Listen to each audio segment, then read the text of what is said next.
Hello, friends, and welcome back to Malicious Compliance Stories. Well done. Those employees are pros. They knew exactly what they were doing. Let's start our video with the story of beautiful revenge by employees. But before we begin, best way to support our channel is to leave comments, like, and subscribe with the turned on bell so you don't miss the new video every single day. Here we go. It's only fair. Helpful background information. In my state, there's a really popular convenience store / gas station chain that everyone absolutely loves, including myself. I also used to work there, so I know how the drill goes with some of the more intolerable customers. In this gas station, they have little kitchens that serve food and drinks like soft pretzels, flatbread sandwiches, specialty coffee, milkshakes, etc. To order something from the kitchen, there are touchscreen stations where you basically select your order, it prints a receipt, and you go and pay while the person in the kitchen makes your food. The story. My boyfriend and I have gotten out of classes pretty late because he has a group meeting. So we're driving home from our university and decide to stop and treat ourselves to a festive eggnog milkshake from the convenience store to celebrate finishing the semester. We pull into the parking lot and go inside, and it's pretty busy, but we maneuver our way to the kitchen to order our shakes. Standing in front of one of the two ordering stations is a woman and her two early teen daughters, maybe 13 to 15. She already looks like she's pissed, though my first thought is that she just has an unfortunate case of resting bee face. Boyfriend and I type in our orders at the station, get our receipt, and go to pay. As we're paying, I notice that the lady has dragged some employee over to the station and is making them type in her order for her.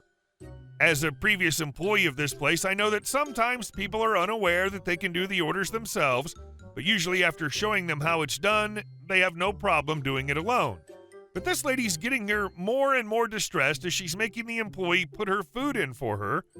The boyfriend and I go back to the kitchen after paying and wait patiently for our shakes. Since our order, 2 to 3 other orders have been put in, so 2 employees are back in the kitchen, quickly trying to make everyone's order. It's all open, so you can see everything. The only thing separating customers from the kitchen is a little swinging gate and a sheet of clear plastic to keep people from reaching over the counter. I look up at the order screen where my boyfriend and I's order is in first with our 2 eggnog shakes, and then next is the angry ladies, and then some other couple who have just ordered grilled cheeses.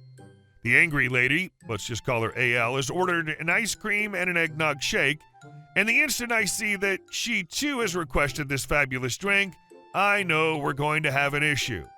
She's standing a few feet away from us, huffing and puffing and dramatically sighing as the 2 employees rush to make everyone's things. Unfortunately, there's only one blender, so they can only make 1 shake at a time, and she notices this and continues to make snide remarks under her breath about how long she's been waiting. Though if she typed in her order herself, she would have had her things by now, because who knows how long she was standing there before I came in. 1 eggnog shake is done, and AL immediately starts reaching for it, but the employee brings it over to my boyfriend and I, because our order was in first, and sets it down in front of us. AL immediately says rather loudly, "Seriously? We've been standing here forever." She gets no response, which seems to aggravate her even more. The employees start making our second shake, and I'm getting frustrated listening to AL's ranting, so I quietly say to my boyfriend that I'm glad we put our orders in first so we can leave and get away from her. Without even looking at us, AL responds to what I said and goes, "Actually, I don't think that's right. We put our order in first. That shake should be ours." My boyfriend opens his mouth to say something when one of the employees turns around with the second finished shake, holds it just out of reach of AL's groping fingers, and says, as if she hadn't heard any of what had just happened, "I'm going to give this to them because they put their order in first, and it's only fair." Then she walks over, gives us the shake, and AL is practically shaking with rage. The employee gives my boyfriend and I a little smile, and we both graciously thank her for making our shakes, telling her how much we appreciate it, whilst AL stands off to the side fuming. As we turn to leave, we hear the second employee say, "We need to put more ice cream mix in the machine, we're all out," which means it was going to be another 7 to 10 minutes of freezing the new ice cream mix before AL could get her shake. Zing! And our second story. You're not doing it right. You have to improve. So a few years ago, I worked in a small company selling expensive medical equipment. Our cheapest product was around $50K. In the company, there were 3 technical sales engineers doing sales presentations, installation, training, tech support, pretty much taking care of the whole product's life cycle, and our boss. Our boss was a complete jerk. We hated him, the clients hated him, the suppliers hated him, everybody hated him. He was authoritarian and cowardly, always lying and cheating to squeeze more than he was supposed to get from everyone. One day he decides we're not selling enough and wants us to do some telemarketing using a phone book with only the numbers of podiatrists in it, and asked us to start calling people in our county to sell things. Because they're nearer, so it's easier to meet them if we're interested.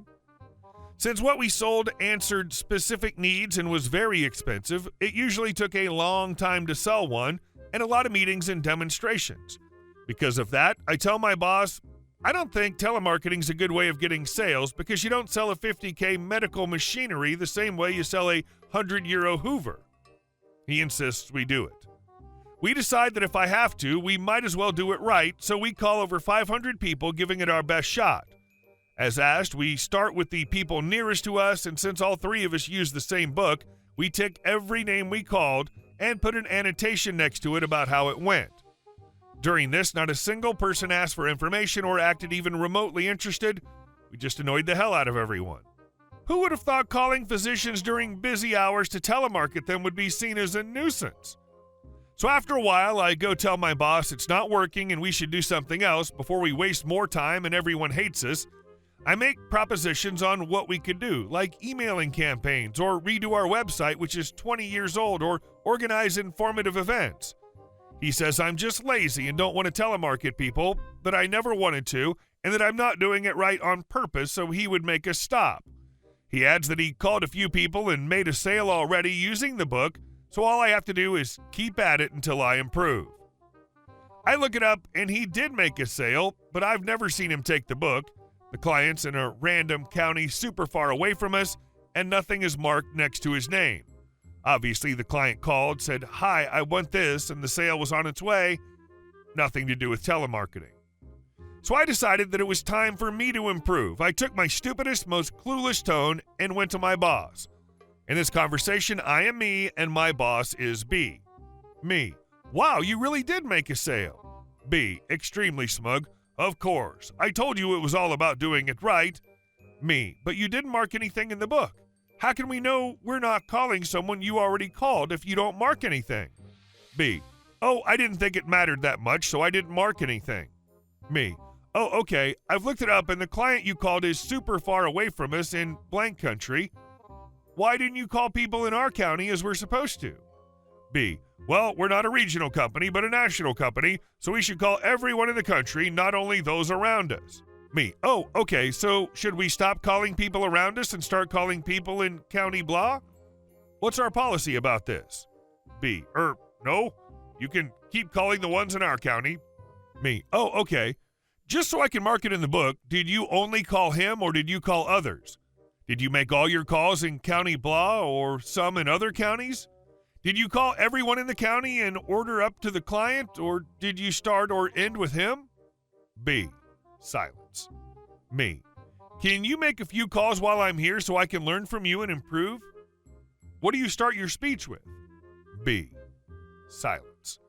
Me: "Can you show me the email you send them when they give you their address so I can use the same?"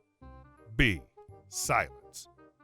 At one point, he started looking away from me, and I could say anything he wouldn't answer anymore, so I just stopped and went on my way. I never telemarketed again after that, and left the company a few months later because I couldn't deal with this crap anymore. We had a good laugh about this with my coworkers, and he told me the same lie to one of them when they started making the same complaints as I did, and they just answered him, "Cut the crap." One of them still works there. The other one left almost at the same time as I did.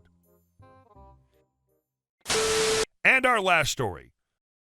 Built a fence around my backyard despite my neighbor's protests. I live on the outskirts of a big town/small city, making me one of the few people with a big yard. I live on top of a little hill, and my yard's really big and runs all the way to a small wooded area, and then the field next to it's also mine. It pretty much cuts my neighbor's yard off. Think like an upside-down L-shaped yard. One of the major draws of the area I live in is its lovely view. It was also a big part of why I chose to live here. Most of my neighbors have no fences. Before Corona, I was only really home in the evening and weekends. Corona has forced me to work at home pretty much all the time. I only have to come to the office once a week at most. As a result, I've started making a lot more use of, well, my house. LOL. This includes the yard. I got a back porch, and I've noticed that I love sitting outside with my work laptop and a cup of coffee, so that's what I've been doing. The problem is, because I was not home much, I barely do any gardening aside from cutting the grass, which means my yard, especially the portion at the back with the turn, is a perfect soccer field for the neighborhood kids. Especially my neighbors' kids are using it pretty much all the time. I even caught them dragging a goalpost into it. I went to talk to the neighbors as I'm not happy with random people using my yard, and even less happy about not being able to work because of a horde of screaming kids in my yard, even if it isn't fenced. But I was met with the whole, kids will be kids. They don't have anything else to do for fun right now. Don't worry, you're not using it anyways. I told them I didn't want them using it regardless, but as you can guess by me writing this post, the kids kept using it. So I put up a big wooden fence. The pre-assembled ones were, you just got to put it in the posts and drill in the big wooden panels. It was quite a lot of work, while only being able to ask 2 friends for help, but after a few days I was done. My neighbors kept coming out to complain, begging me to remove it, etc., claiming they now didn't even have a view.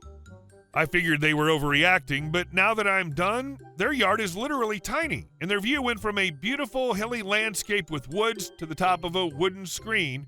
Meanwhile, my view's still the same. Their kids have since come over to ask to play in my yard, as have a ton of other neighborhood kids, as have their parents who were angry their kids now have nowhere safe to play. Hey guys, thank you all for watching the video. I'll see you in the next one.